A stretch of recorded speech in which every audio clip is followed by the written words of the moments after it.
insertion of false radar blips onto radar screens in the Northeast Air Defense Sector. Center Team U, we have a problem here. We have a hijacked aircraft headed towards New York. We need someone to scramble some F-16s or something up there to help us out.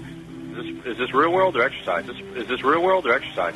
There was another exercise, Vigilant Warrior, which was, in fact, according to a NORAD source, a live-fly hijack drill being conducted at the same time. With only 8 available fighter aircraft, and they have to be dispatched in pairs, they were dealing with as many as 22 possible hijacks on the day of 9/11, and they couldn't separate the war game exercises from the actual hijacks.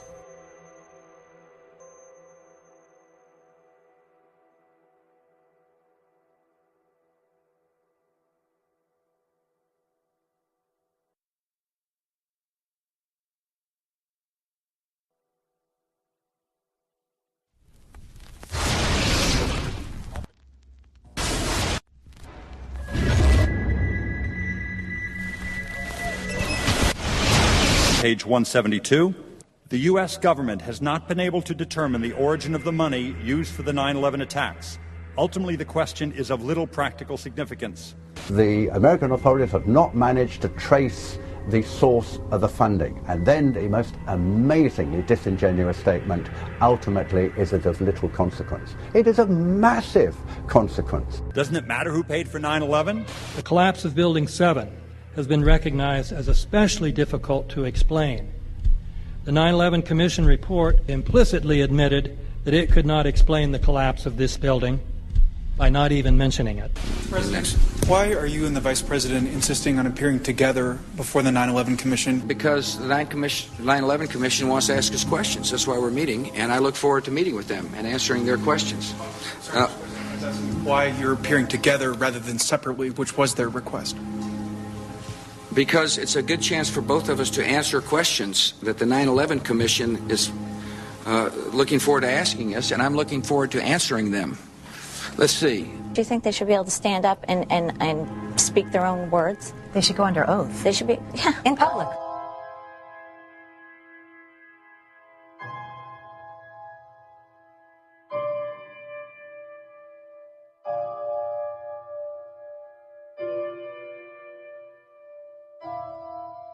Don't you think that the families deserve to have a transcript or to be able to see what you Adam, said? you asked me that question yesterday. I got the same answer, yeah. The final report was a unanimous report. That means that if there was a single commissioner who had any objection about anything, that fact would be dropped from the report.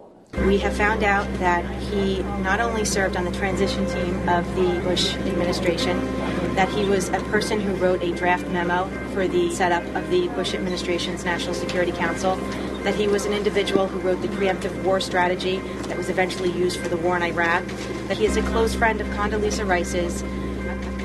We want him to resign. There is literally nothing in the 9/11 report that the Bush administration did not approve of. We can understand, therefore, why the Commission, under Zelikow's leadership, would have ignored all the evidence that would point to the truth, that 9/11 was a false flag operation intended to authorize the doctrines and funds needed for a new level of imperial mobilization.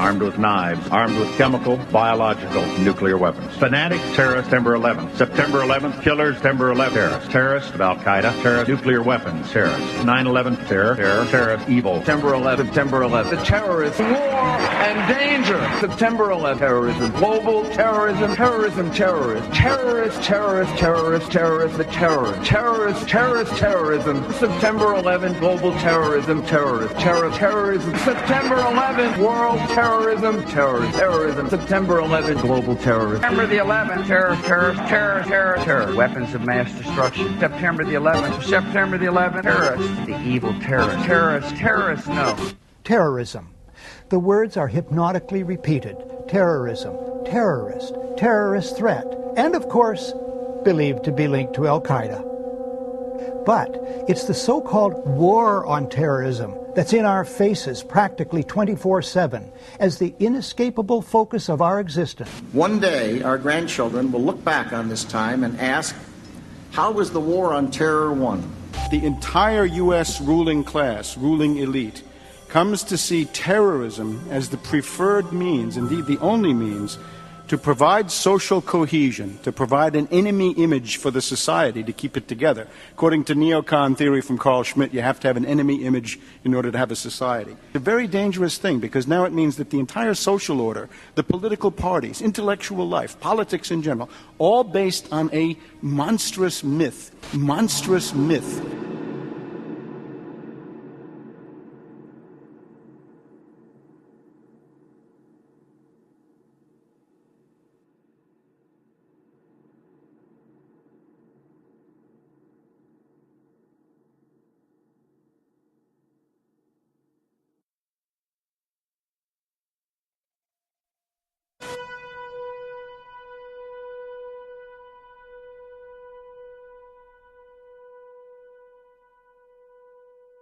Look, the CIA has done in this country, what they've done to us is unbelievable. Look at the terrorist acts that have occurred. The CIA behind most, if not all of them. We had the Marine Barracks. We had our embassy in Kenya. We had Pan Am 103. We had the USS Cole. We had Oklahoma City. We had the World Trade Center in 1993. That helped the terrorists blow up the World Trade Center the first time. They built the bomb. They got the driver's license. The informant, the FBI informant, a fellow named Salam, a 43-year-old former Egyptian army